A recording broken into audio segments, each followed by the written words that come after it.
people of religion always feel beleaguered by this, or the progress of science, saying, oh dear, we seem to be overwhelmed and science is winning and religions are going to be snuffed out. They feel frightened of science. What is happening in modern times is this. Look, my background is actually not religion, it is theoretical physics. So I come very much from the mainstream science lobby.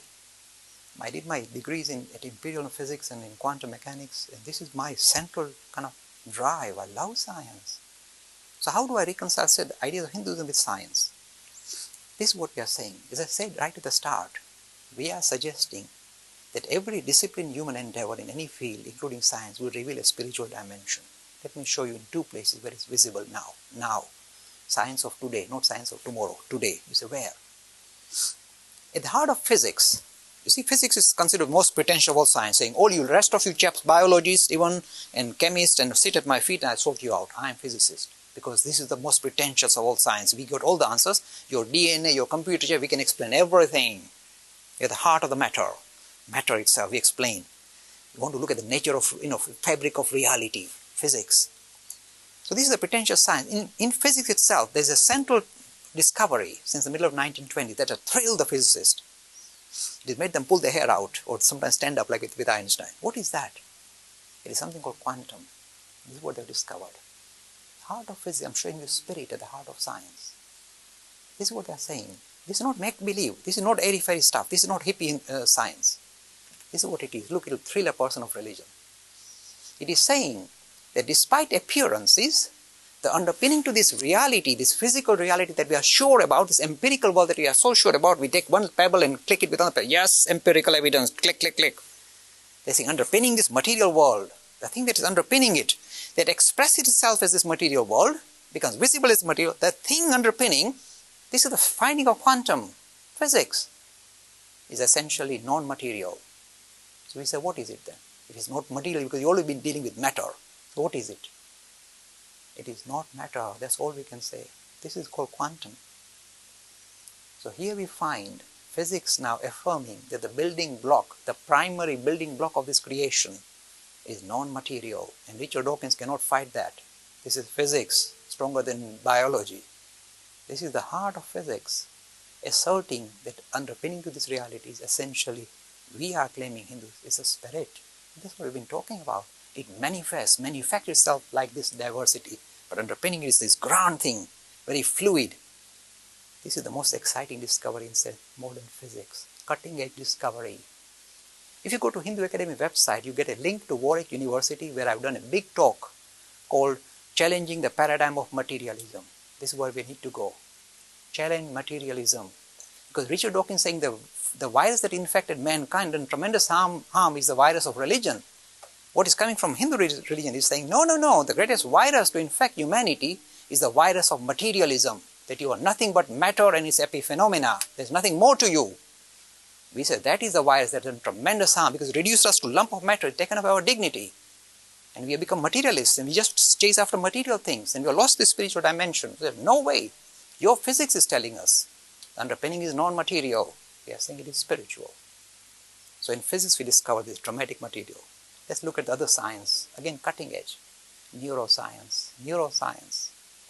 In neuroscience, the hard problem of neuroscience, all the scientists will tell you, is the problem of consciousness. What is this thing that we have that allows us to make sense of the world that we live in, give us access to reality? What is this consciousness? And we say, oh dear, what is it? So we ask Susan Greenfield, of course. She does lots of programs. What is the seat of consciousness? Which slice of the brain produces consciousness? And Susan Greenfield is a highly spiritual person. He said, don't ask. It is nowhere and everywhere. It seems to be everywhere and doesn't come out of any slice of the brain, guaranteed. They have not found anywhere to pinpoint it. So what is this thing that's bubbling up through us and looking out through our eyes? What is it? What is it? What is so? Is it just material? Is it just neurons? No. So it's not a chemical or electrical activity of the brain. There's more to us. When I present these ideas, of, if you like, consciousness, as if you like, reflection of our spiritual dimension, some scientists who don't like it, they don't like consciousness to come into science. They're materialists. They hate it. Mr. Lakan is not true. Consciousness is nothing but brain phenomena. Just some thing buzzing in your brain, giving that buzz that comes out as consciousness. There's nothing more to it. It's just electrical, chemical activity in the brain. They would tell me, suppose I come with a hammer and thump you on the head. Your consciousness will be gone. See, I was showing you, it came out from the brain, I thumped the brain, gone.